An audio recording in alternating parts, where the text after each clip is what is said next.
"Get out of my lobby. This place isn't for your kind." The words didn't slip out by accident. They were delivered like policy, loud, certain, and rehearsed. Mr. Sterling, manager of the Grandeur Plaza Hotel in downtown New Haven, stood behind the front desk with his arms crossed and judgment written all over his face. He wasn't whispering. He wasn't hiding. He said it so the entire lobby could hear. He looked right at her, at the black woman in plain clothes, and decided right then and there that she didn't belong.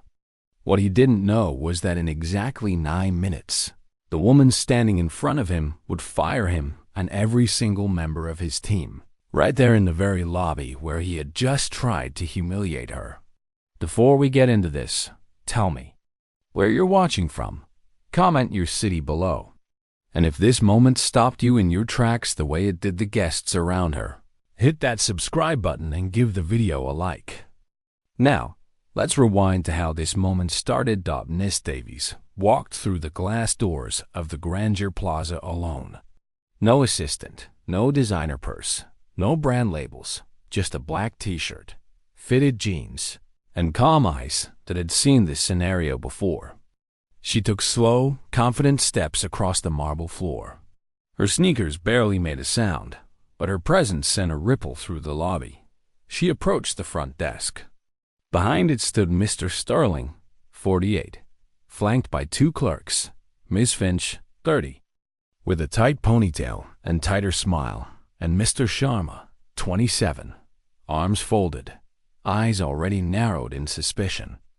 None of them greeted her. None of them smiled. They just looked her up and down like a problem waiting to happen. "I have a reservation," Miss Davies said evenly. "Penthouse suite. The name's Davies."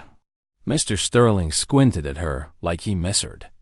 "That's a very high-tier room. Are you sure you booked the right hotel?"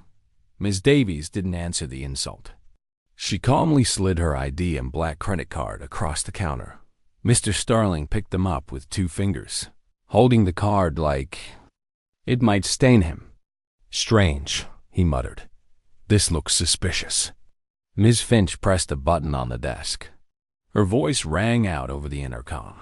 "Security, we may have an unauthorized guest trying to access one of our premium suites. Possibly fraudulent." Ms. Davies' expression didn't change. Her voice stayed low. "I'm not here for trouble. I'm here for my room." Mr. Sharma scoffed. "You know, people try this all the time. Fancy cards they found, fake names, usually hoping we won't check." From across the room, Miss Chun, a travel blogger visiting from San Diego, had already raised her phone. "I'm filming this," she whispered to her friend Mr. Miller. Then, louder, "This is being posted. People need to see this." Mr. Miller started live streaming. "We're at the Grandeur Plaza in New Haven," he narrated, "and we're watching something ugly happen in real time." Ms. Rodriguez, the young concierge standing off to the side, glanced up from her desk.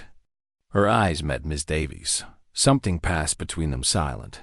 Swift recognition, maybe, or concern. Ms. Rodriguez took a step forward, but Mr. Sterling cut her off with a glance. "She doesn't belong here."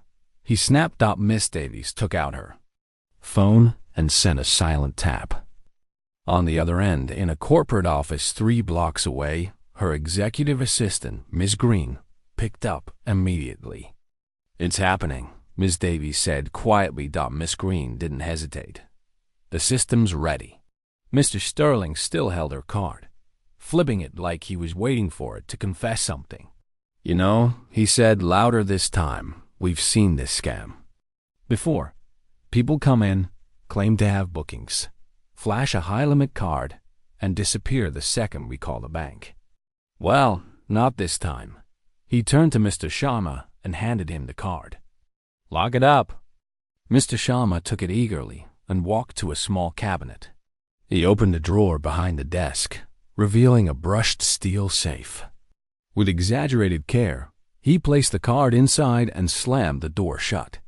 "You're done here," he said with a smile. Miss Chun, filming, exclaimed, They just took her card. Mr. Miller stepped closer. That's theft. That's not policy. Ms. Davies didn't move. Her voice stayed calm. You're going to regret this. At 24, Ms. Davies had walked into a boutique hotel in Capital City after a red-eye flight. She was dressed in sweats, exhausted from meetings, and had a confirmed reservation. The man at the desk looked her up and down and said, "You don't look like someone who'd stay here." He told her the system was down and she could come back when the managers around. She slept in her car that night. The next morning, she began outlining a business plan that would grow into one of the largest hospitality groups in the country. Now, standing in a lobby she owned, in a hotel under her brand, the same tone, the same assumption, the same kind of man tried to erase her again. Mr. Sterling leaned forward. Your reservation's canceled. We don't tolerate deception. You're holding up real guests. Miss Davies didn't flinch. You mean the ones watching this right now? She gestured towards Miss Chun and Mr. Miller, who were still filming. Other guests had stopped what they were doing. Some were staring, some were whispering, some were clearly uncomfortable. Ms. Rodriguez looked on, jaw tight. Miss Finch stepped in. You need to leave now. Ms. Davies held her gaze. Are you sure? Miss Finch's tone dripped with confidence. Positive. Or we'll call the authorities. Mr. Sterling smirked. Go ahead. Make a scene. It won't end well for you. Ms. Davies didn't blink. That's the last time you speak to me like that. Double quotes. Ms. Rodriguez finally stepped forward. She's right. I saw her name in our system this morning. Her reservation is valid. Mr. Sterling turned to her sharply. One more word, and you're gone too. Ms. Davies reached for her phone again. This time, her voice was louder. Ms. Green, log this moment. Lock in the video timestamps. Ms. Green's voice came through clearly. Logged. Systems ready. Mr. Miller leaned toward the front desk, pointing to the card through the safe's glass window. It says a Davies, VIP. It's real. She's real. Mr. Sterling scoffed. Anyone can make a fake card. People like her, Miss Davies interrupted. Finish that sentence. Go on. But he didn't. The words died in his throat as he noticed the growing circle of eyes around them. Miss Davies stepped forward, calm, controlled, but every syllable carried weight. You've just made the worst mistake of your professional life, she said. Mr. Sterling smiled like he still held power. You think so? She stared into him. No, I know so. And as the tension gripped the lobby like a tightening noose, no one, not Mr. Sterling, not Miss Finch, not Mr. Sharma, had any idea who she truly was. But they were about to find out. Mr. Sharma's voice rang out across the lobby with forced authority, holding up the small silver key to the safe like it was a trophy. This card is now company property, he declared. And until the bank verifies it, you're not getting it back. He grinned, smug, performative, sure of himself. Behind him, the safe door clicked shut with a cold finality. But Mr. Sharma didn't see the storm he just invited. Miss Davies stood there, unwavering. Her face was unreadable, her silence more commanding than any outburst. Mr. Sterling leaned in again, eyes flicking toward the slowly growing crowd. You're wasting everyone's time, he said. Walk out now, or we'll make that choice for you. That's when Miss Finch, emboldened by the backing of her manager and Mr. Sharma's theatrics, stepped out from behind the desk, straightened her blazer, and reached for Miss Davies' arm. You've been warned. It's time for you to leave. The moment her hand made contact, the entire atmosphere in the lobby shifted. Gasps erupted. Miss Chun's phone caught the movement instantly. She just grabbed her. She shouted, already uploading the clip to a popular online forum with a simple caption. This is happening live at Grandeur Plaza. Mr. Miller's live stream now had over 100 watchers. most of them flooding the chat with shock and disbelief. Miss Rodriguez stepped forward, her voice shaking with restrained outrage. "You can't put your hands on a guest," she said sharply. "Our reservation is valid." Ms. Finch spun around, eyes flashing. "You stay out of this if you want your job." But Ms. Rodriguez didn't back down. She looked at Ms. Davies, who still hadn't moved an inch, and took a small step closer to her. "I won't lie for you," she said to Mr. Sterling. That was the exact moment Mr. Sterling dropped all pretense. "She's trying to scam us," he hissed. "People like her always think they can play the system." His tone was lower now, more venomous, but the words reached the ears of at least 3 guests standing nearby. One of them, a gray-haired woman holding her phone just a little higher, said to no one in particular, "I can't believe what I'm hearing." Another, a man in a navy suit, leaned toward Mr. Miller's stream and said, "You getting all this?" Mr. Miller nodded. "All of it." In the center of this storm stood Miss Davies, still perfectly still. She brought her phone back to her ear. "Ms. Green," she said calmly, "escalate the internal system. Begin audit documentation. I want every word logged from this point forward." On the other end, Ms. Green's voice was crisp. "Understood. Time-stamped. And recorded. Do you want Miss Stone on standby?" Ms. Davies replied, "Give me 1 more minute." As she said it, Mr. Sharma leaned in over the desk and shouted, loud enough to be heard by the far wall, "You're a fraud, lady. You think a card gets you in here? Go back to wherever you came from." A chorus of murmurs rose from the lobby. Ms. Rodriguez was now fully out from behind the concierge podium, standing shoulder to shoulder with Miss Davies. "I've worked here for 3 years," she said, her voice firm, "and I've seen this pattern before. Every time a guest like her walks in alone, confident, dressed down, you treat them like criminals." Mr. Sterling's eyes narrowed. "And every time someone questions it," Ms. Rodriguez continued, "you say it's policy. But it's not. It's you." Backstory seeped into Miss Davies' mind. She was 16, dressed in her Sunday clothes, waiting in a hotel lobby in Southern City. Her parents were late. A clerk walked up to her and said, "This area is for guests only." She tried to explain, but the woman didn't listen. She was escorted to the sidewalk like a loiterer. The shame stayed in her bones for years. It didn't make her small. It made her sharp. It made her build. Mr. Sterling wasn't finished. He turned toward Ms. Rodriguez. "Enough. I want her out now, or I'll have security escort both of you."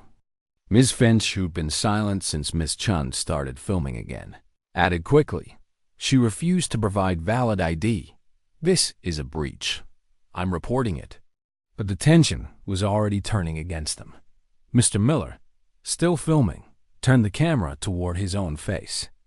"Just to be clear," he said, "we're watching a guest be harassed by hotel staff after providing her name, card, and ID. And now they're physically trying to remove her. This is not just bad service. This is disgusting." Ms. Davies turned to Mr. Sharma, her voice no louder than before. "Return my card now." Mr. Sharma leaned over the counter, smirking. "Or what?" Ms. Davies' eyes didn't move. "Or you'll be locked out of the grandeur system for life. No employment, no references, no appeal," Ms. Finch snorted. "You don't speak for grandeur." But Ms. Rodriguez spoke up immediately. "She does." Mr. Sterling's voice snapped like a whip. "You're out of line, Ms. Rodriguez." "You don't even know who she is," Miss Chen interjected from the side. "Oh, she does. We all do." She turned the camera back to Ms. Davies. "Look at how she's standing. Look at how calm she is. That's not someone begging for service. That's someone letting you dig your own grave." Miss Davies' voice stayed steady. "Mr. Sharma, one last chance." Mr. Sharma looked unsure for the first time. Mr. Sterling tried to salvage the moment. "This isn't about anything personal. It's about protocol. But his words came too late. Miss Chun and Mr. Miller's videos were already spreading, and guests were whispering about what they'd just seen. One man said, "I've stayed here for years. Never again." A young woman holding a carry-on suitcase turned to Ms. Rodriguez and asked, "Is she really who I think she is?"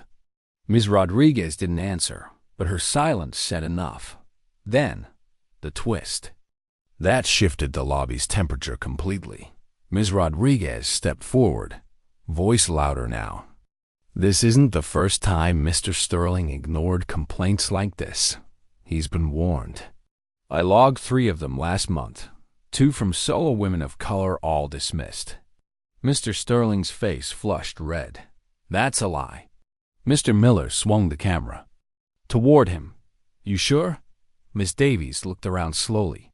Every phone was raised now, every guest paying attention. She said to no one in particular, but loud enough for every person to hear, "Your time running this place unchecked is over." Mr. Sterling tried one more desperate move. "Fine. If you won't leave, I'll call the authorities myself." Miss Davies smiled. "Please do." And for a moment, Mr. Sterling hesitated, because for the first time, he saw something in her face that unsettled him. Not fear, not uncertainty power. Controlled, silent, and far beyond his reach. Guests began to move, subtly but deliberately, stepping between Ms. Davies and the front desk. They didn't know her name yet, but they knew enough. One woman rolled her suitcase directly into Miss Finch's path. Another man pulled his phone charger from the desk outlet and stood beside Ms. Rodriguez. Mr. Miller turned his phone around, capturing the growing crowd. "They're protecting her now," he said into the stream. Miss Davies, still in the center, took a single step forward and said one sentence. "This lobby belongs to me." The words didn't shout. They didn't need to. Mr. Sharma's smirk faltered. Ms. Finch looked down. Mr. Sterling blinked. And in that split-second silence, the lobby, once hostile, began to turn dot. How would you have responded if someone tried to push you out of a hotel you owned? Share your thoughts in the comments below. Throw her out now.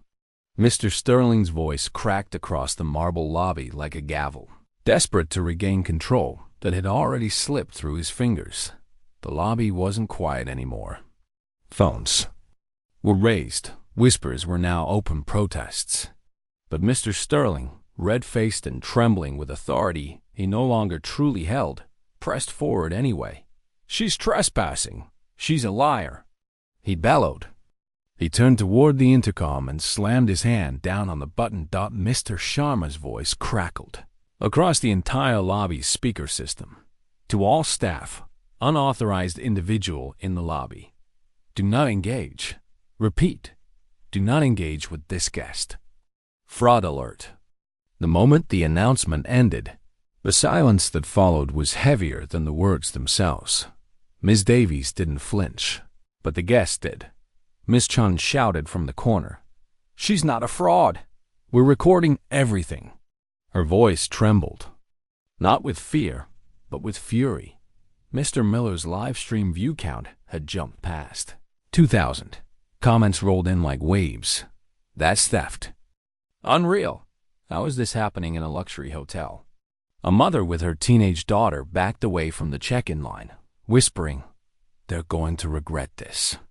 Meanwhile, Miss Finch, shaken but still following Mr. Sterling's lead, grabbed Miss Davies' arm again and yanked her toward the exit. "Let's go. You're embarrassing yourself," she hissed through clenched teeth.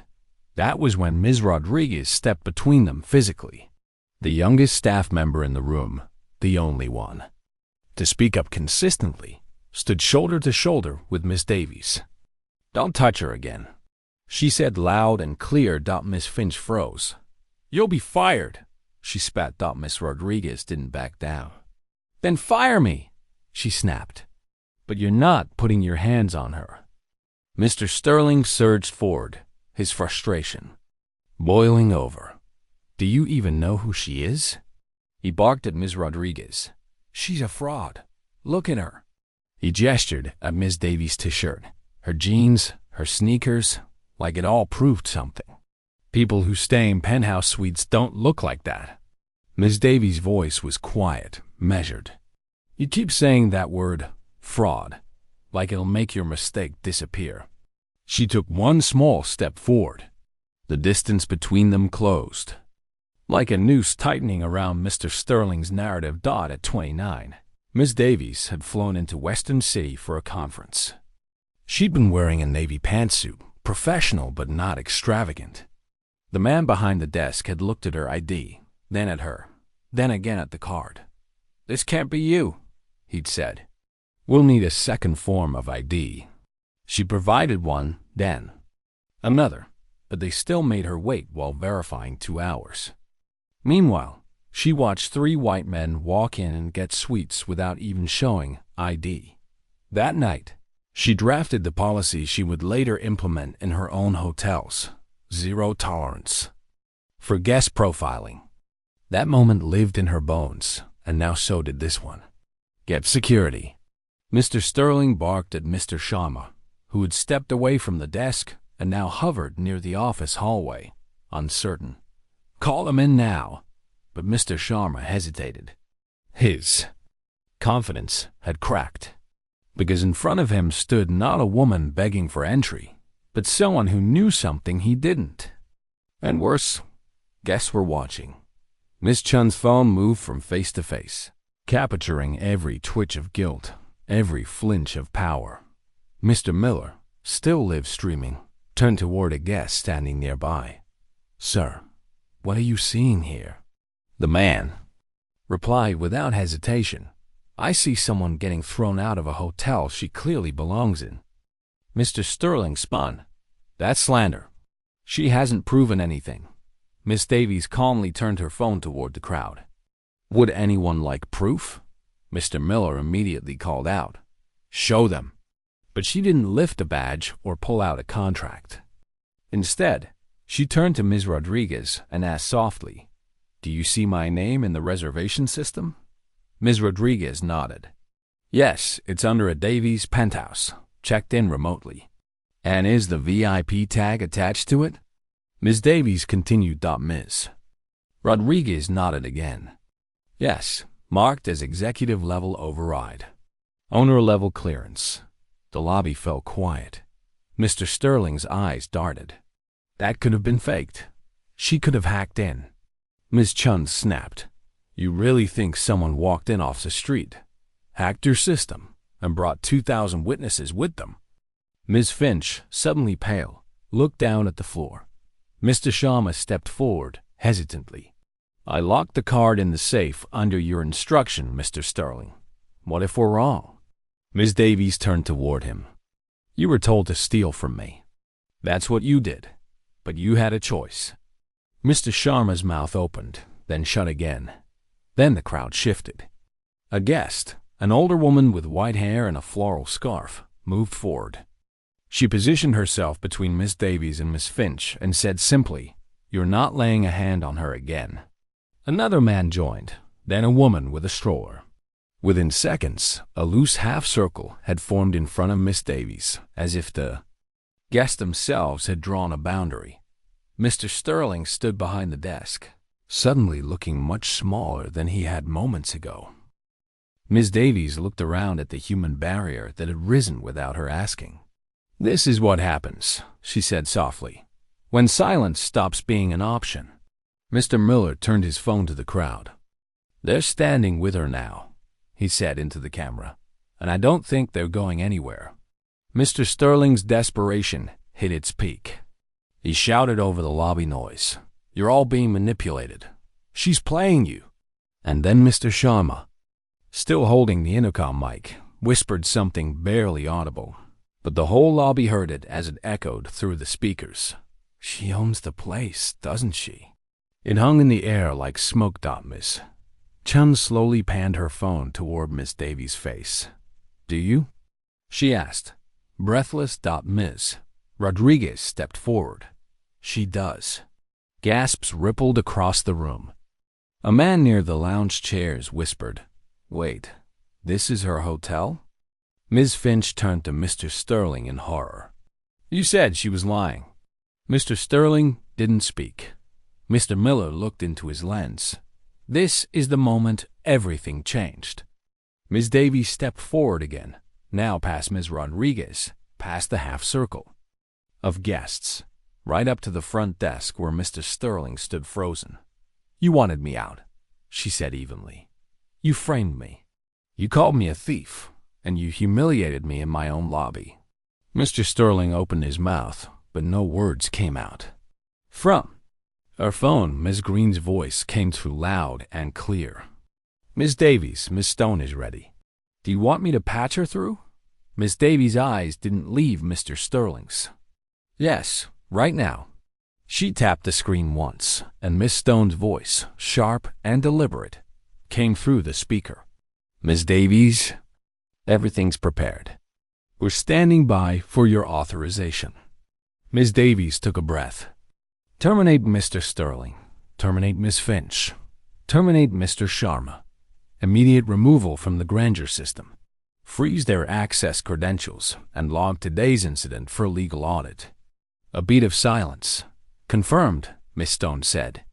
Processing. Now. And in that instant, Mr. Sterling's access badge buzzed red. So did Miss Finch's. So did Mr. Sharma's. They were locked out, live, in front of every guest. No shouting, no theatrics. Just justice, quiet, complete, irreversible. And in the eyes of every guest present, a single truth became clear. This woman hadn't just defended herself. She had dismantled a system in 9 minutes flat. What would you have done if you witnessed this? Let us know in the comments below. Mr. Sterling's last shred of composure shattered the moment his access badge buzzed red. He stared at it, stunned, like it had betrayed him. Mr. Sharma's face drained of color as his own badge blinked the same error, locking him out of the Grandeur system in real time. Miss Finch froze, lips parted in disbelief, still gripping the edge of the counter as if hanging on would somehow keep her job from vanishing beneath her feet. But the lobby had already shifted. What once felt like a theater of dominance now pulsed with rebellion. Ms. Rodriguez, no longer the silent concierge, stood tall beside Miss Davies, her jaw tight, her voice steady. They've been removed, she said, loud enough for every guest to hear. They don't speak for Grandeur anymore. Mr. Sterling erupted. This is illegal. You can't just, this isn't how hotels operate. He turned to Miss Finch, desperate. Call corporate. Get someone on the line now. But Miss Finch's hands trembled as she checked her phone. Blocked. Granger's internal system has shut down her staff logging credentials. I'm locked out, she whispered, panic blooming across her face. Everything's gone.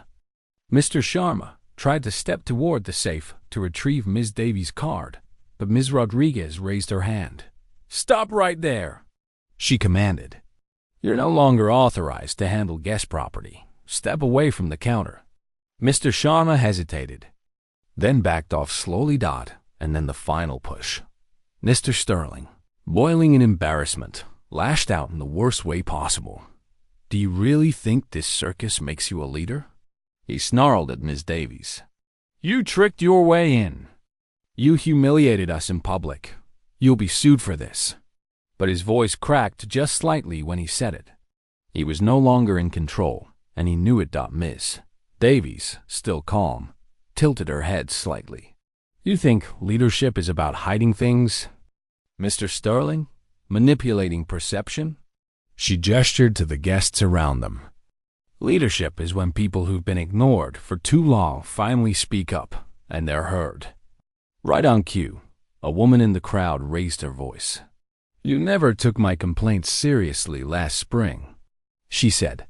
I emailed about an incident at check-in and no one followed up. You were the one who responded and dismissed it.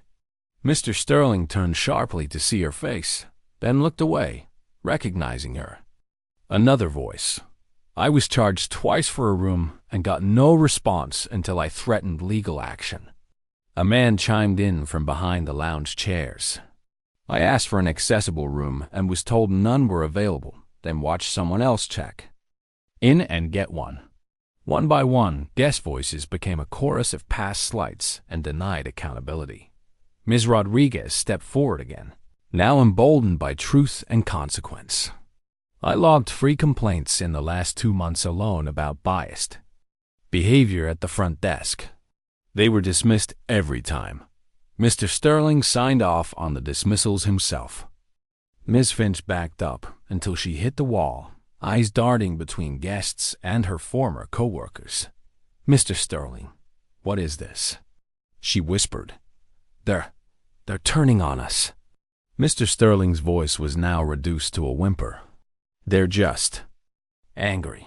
This will blow over." But it didn't. It grew. Mr. Miller panned his live stream across the lobby. "This is what a reckoning looks like," he said to his viewers. "They pushed too far, and now the guests are speaking." Then, the moment that cemented it all, Miss Chun pulled up her online post, now viral. Hundreds of comments, dozens of reposts, screenshots of Mr. Sharma's intercom announcement. The quote, "This card is now company property." Beneath it, a clip of Ms. Finch grabbing Ms. Davies' arm, another of Mr. Sterling yelling, "People like her don't belong here." It was spreading like wildfire. "It's out there now," Miss Chun said aloud. "Everyone's seeing it." Mr. Sterling's desperation snapped again. He lunged toward the counter, shouting, "Delete that. That's private property." But 2 guests stepped in his path. One of them, a quiet man with reading glasses and a messenger bag, simply said, "No, you don't get to silence this." The other guest, an elderly woman in a floral shawl, held out her phone. "Your face is already online. Might want to think twice before making another threat." That was the tipping point. Miss Finch turned to Miss Davies, her voice shaking. "I didn't know," she said. "I didn't mean for this to happen." But Miss Davies didn't nod. She didn't offer comfort. She simply said, "You helped make it happen. You watched it happen." And then Mr. Sterling did something no one expected. He turned to Miss Davies, his voice ragged, shoulders slumping. "Why didn't you say who you were?" he asked. "You set us up." Ms. Davies blinked. "No, I gave you every opportunity to treat me like any other guest. That was the test, and you failed it publicly." That was when Ms. Green's voice returned, now on speaker through Ms. Davies' phone. "Ms. Davies, the board's authorized full incident response. Ms. Stone's ready for your next steps." Ms. Davies looked across the lobby, scanning every stunned face, every guest still holding a phone, still bearing witness. "Patch her through." Miss Stone's voice, crisp and measured, filled the air. "Mr. Sterling, Miss Finch, Mr. Sharma, effective immediately, your employment with Grandeur Hospitality Group is terminated. Your access has been revoked. Legal documentation is being prepared. Miss Davies will supervise next steps directly. All guests, please be advised. New leadership will be addressing your concerns momentarily." The weight of the words hit like thunder. Mr. Sharma tried one last protest. "This is insane. We built this place." But Ms. Davies cut him off. "You built nothing. You guarded the door and turned away the very people we claimed to serve." She turned to Ms. Rodriguez. "Please unlock the safe. Retrieve my card." Ms. Rodriguez moved efficiently, professionally. She entered a new code her own and opened the safe. Miss Davies' black card lay untouched, pristine.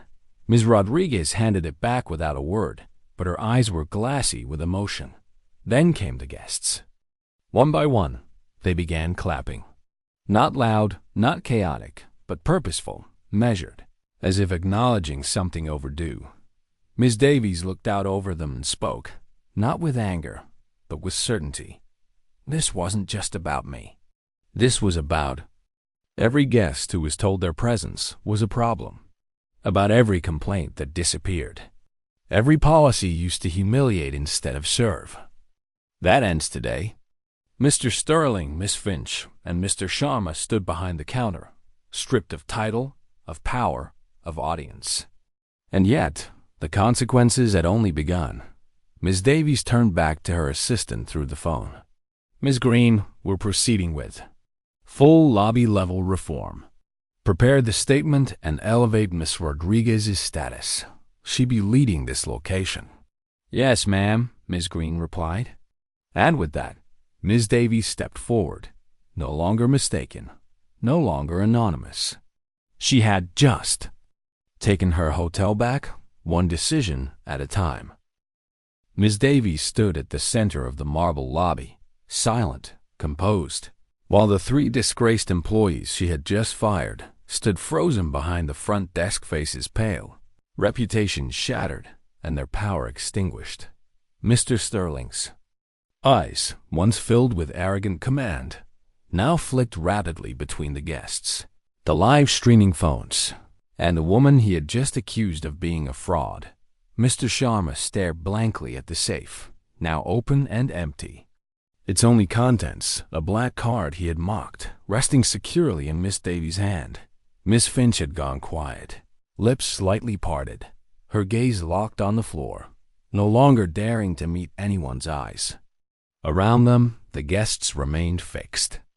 In place, unwilling to turn away, the tension had not eased.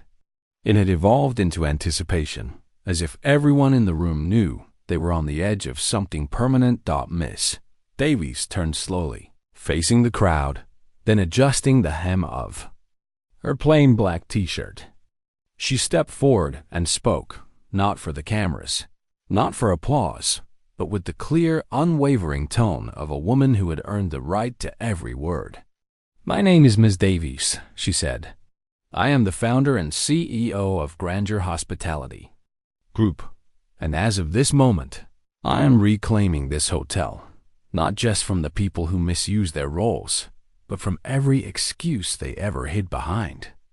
The words hit the lobby like a shockwave. Phones lowered slightly. Eyebrows rose. One guest audibly gasped. Another whispered, "She owns it. The whole company." Mr. Miller's live stream comments exploded in real time. "CEO. This just flipped. Everything?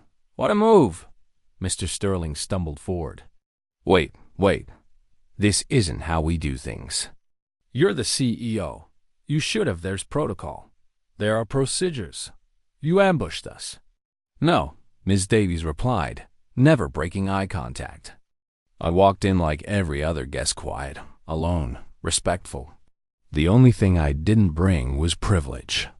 And you proved, without prompting, how your team responds to someone who doesn't look the part."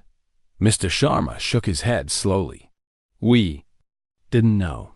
We couldn't have known." "You didn't even need to know," she snapped. "That's the point." At that, Ms. Rodriguez stepped beside Ms. Davies, her voice soft but certain. I recognized the name when she checked in. I saw the suite tag, the override clearance. I knew who she was. But I didn't speak up, not right away. I'm sorry for that. Ms. Davies turned to her. "You did more than anyone else in this lobby. You told the truth. You stood up. And now you'll be promoted to guest services director for this property, effective today." Ms. Rodriguez's eyes widened, stunned. A few guests began to clap again. Slower this time, not for spectacle, but for justice. A moment of quiet triumph unfolded in the lobby. Miss Finch spoke for the first time in minutes. "I didn't mean for it to go this far," she said, her voice trembling. I didn't know what to do." Ms. Davies regarded her carefully. "You had a choice, Miss Finch. You made it when you pressed the intercom, when you grabbed my arm. When you laughed when you watched your colleague lock away my card, like I didn't matter. Then, without warning, Miss Finch cracked. "It was Mr. Sterling," she cried. "He told us how to deal with people who didn't match our top-tier guests. He said we were just protecting the brand image. I thought it was normal." Mr. Sterling whipped his head around, furious. "That's a lie." Miss Davies raised a hand, stopping them both. No, it's not a lie. It's a confession, and we will document it. Miss Stone's voice returned over the call, steady and cool. We've logged the admission. This will be escalated to the compliance and legal teams. A few guests nodded in approval. One woman holding her toddler said aloud, "About time someone was held accountable." Mr. Miller, still recording, spoke into the camera. She didn't just fire them. She exposed the whole system from the top down. Mr. Sharma stepped forward weakly. "What happens to us now?" "You'll receive formal notice of termination, Miss Davies." Sighed. "Your names will be flagged across Granger's hiring network. You're banned from future employment with any of our properties. And if we discover prior misconduct covered up under your supervision, further action will follow."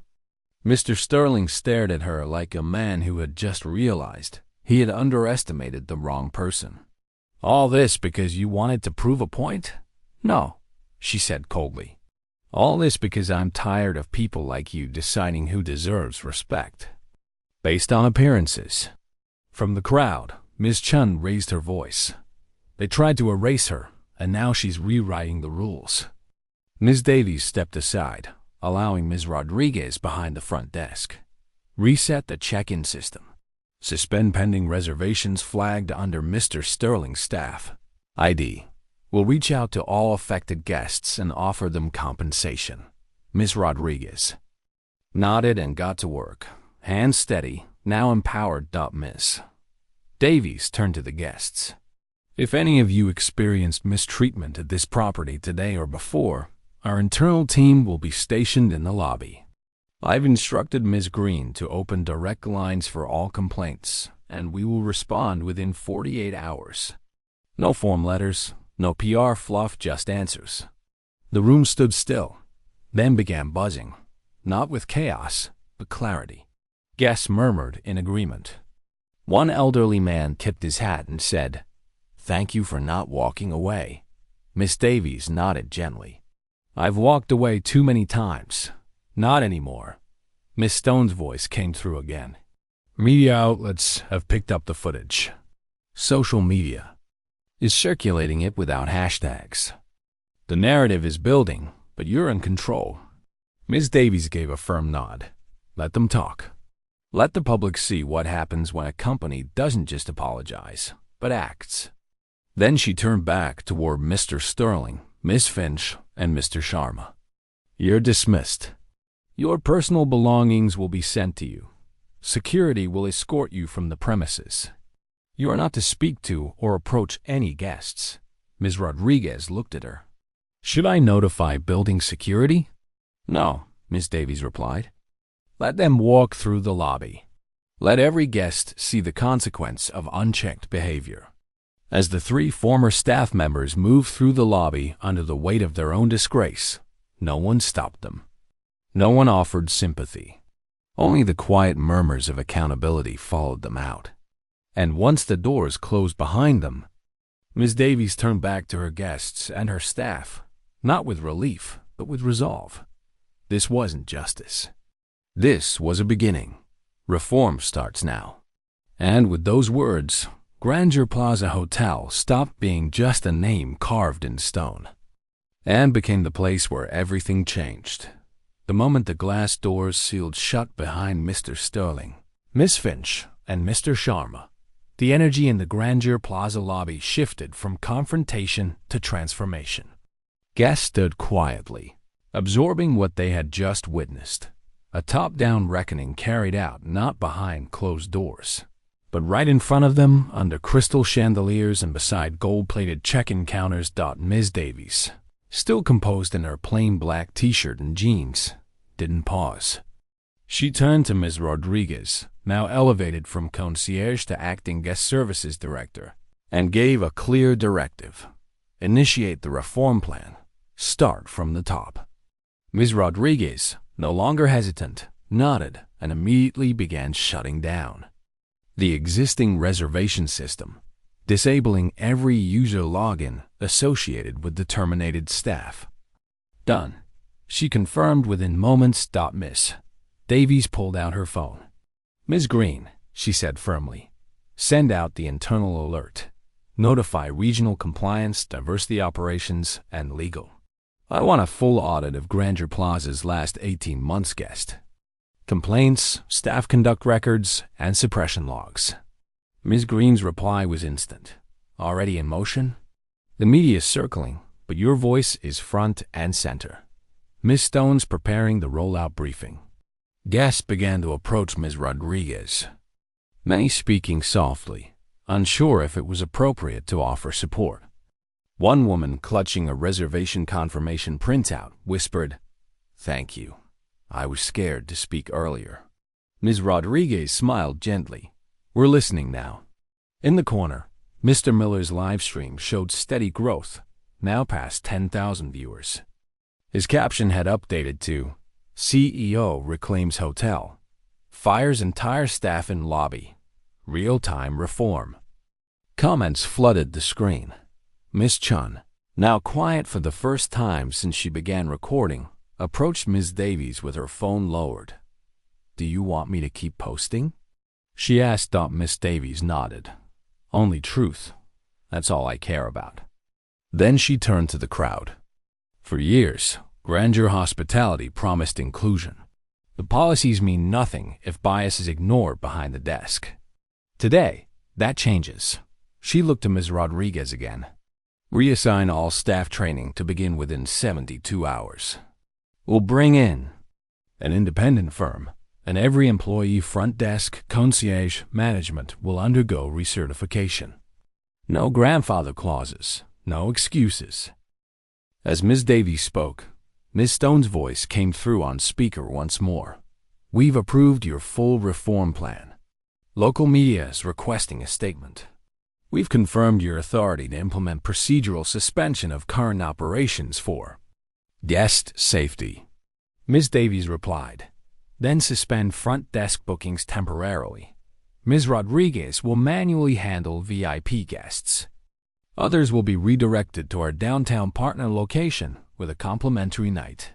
She turned to Ms. Rodriguez. "You okay with that load?" Ms. Rodriguez gave a single steady nod. More than okay. Around them, guests no longer looked like spectators. They looked like supporters. One man offered to help with luggage. A couple volunteered to pass out water bottles to waiting guests. From confrontation had grown cohesion. The lobby had become something different, now part recovery room, part headquarters. And then came the twist that hardened Miss Davies' calm into something sharper. A notification pinged on her screen, an internal flag from compliance. She opened it quietly, scanning the summary, her jaw set as she read. Then she lifted her eyes and said to no one in particular, "Mr. Sterling didn't act alone." The lobby paused again. Miss Stone's voice returned in her earpiece, this time lower, urgent. "We've pulled Grandeur Plaza's archived complaint records. Mr. Sterling submitted false summaries to regional headquarters. Complaints that were marked resolved were never investigated. And we found communications between him and former regional director, Mr. Black." Miss Davies' voice dropped, colder now. "Mr. Black retired 3 months ago under a cloud of HR violations. No one looked deeper because they said he was just old-fashioned." Ms. Green's voice came in. "Turns out he protected Mr. Sterling. Ms. Finch, too. There was a pattern." Ms. Davies closed her eyes for a moment, not to escape, but to steady herself. Then she opened them, crystal clear with resolve. "We're not just reforming this location," she said. "We're initiating a full Grandeur-wide review. Every flagged employee, every buried complaint, every fake resolution." She turned to Mr. Miller, who was still filming. "You can show this part," she said. "People need to know that rot starts from the root, and we're digging it out." The guests around her nodded. Some looked stunned, others relieved. One woman in her 70s whispered, "I've waited years to see someone in charge actually do something." Ms. Chun turned to her stream. "We came for a vacation," she said, "but we witnessed a revolution." Miss Davies glanced around the lobby. She didn't see walls and marble anymore. She saw a symbol of what hospitality could be and what it had failed to protect for far too long. "This hotel was never broken because of its decor or design," she said. "It was broken because people were trained to smile at some guests and interrogate others." Her eyes moved across the room. "That era ends today, and the rebuilding began 3 months later." The Grandeur Plaza Hotel no longer resembled the place where Miss Davies had been humiliated in front of dozens of strangers. The marble floors remained polished, the chandeliers still glittered, and the velvet chairs still invited guests to sink into quiet luxury. But the silence that once carried judgment now carried welcome. A framed portrait of Miss Davies now hung near the check-in desk, not for vanity, but for accountability. Beneath it, a plaque read, "This space belongs to every guest.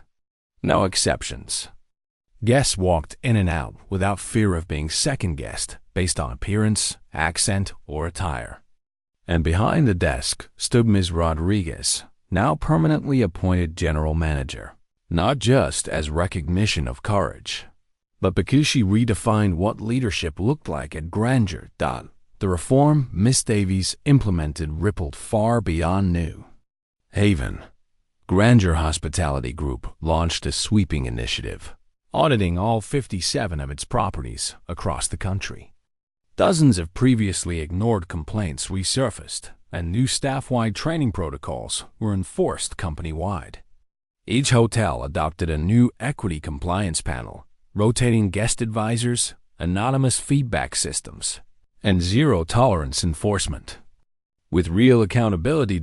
As for the guests who had witnessed the incident that day, they received personal letters of thanks and follow-up calls, not from public relations interns, but from Miss Davies herself. "You stood when others looked away," one message read. "That matters." Ms. Chun and Mr. Miller, whose live streams had ignited national media coverage without a single hashtag, were invited to speak at Grandeur's internal leadership summit, where they emphasized the power of real-time accountability.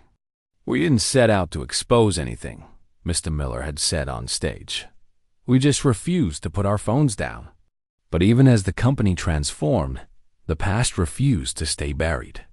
1 week after the incident, Ms. Davies received a quiet message from a former hotel manager in a western city, a man who had worked under Mr. Sterling years before. His voice low with guilt, he confessed something that cast everything in a darker light. Mr. Sterling wasn't just following his own bias, he admitted. There was a quiet directive from regional leadership, Mr. Black's era. They wanted certain guests treated as non-priority if they didn't match the profile. It wasn't on paper, but we all knew. Ms. Davies didn't respond with anger. She thanked him for telling the truth and passed the statement to Miss Stone and the legal team. But that single admission revealed the final twist in the story. The Grandeur Plaza scandal had never been about one man abusing his power. It was about a system that had quietly enabled it. As news of the confession spread, former employees from other branches began to speak up. An internal Grandeur task force was formed to re-interview staff dismissed under questionable circumstances. Several were reinstated. Others received settlements. Miss Davies made sure no one was hired or fired again without a paper trail. And every new manager went through direct accountability orientation. It takes more than policies to rebuild trust, she told her board. It takes proof that silence won't be rewarded and that telling the truth won't cost you your job. Ms. Davies' own legacy shifted too. Once known as a discreet billionaire who built a hospitality empire from grit and strategy, she was now publicly celebrated as a reformer, not because she sought the spotlight, but because she had finally stepped into it to make change permanent. She launched a new division within Grandeur, Grandeur Forward, a diversity, equity, and inclusion initiative focused not on slogans but measurable outcomes.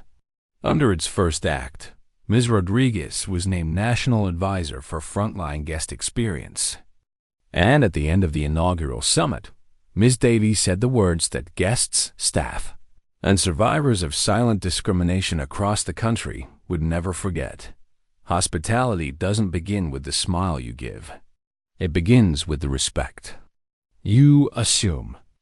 The audience rose to their feet, not because a CEO had spoken, but because a woman once pushed toward the exit had turned around and opened the door for everyone else. If you believe everyone deserves respect, share this story. Don't forget to subscribe, leave a like, and speak up when silence is no longer an option. This is Black Truth.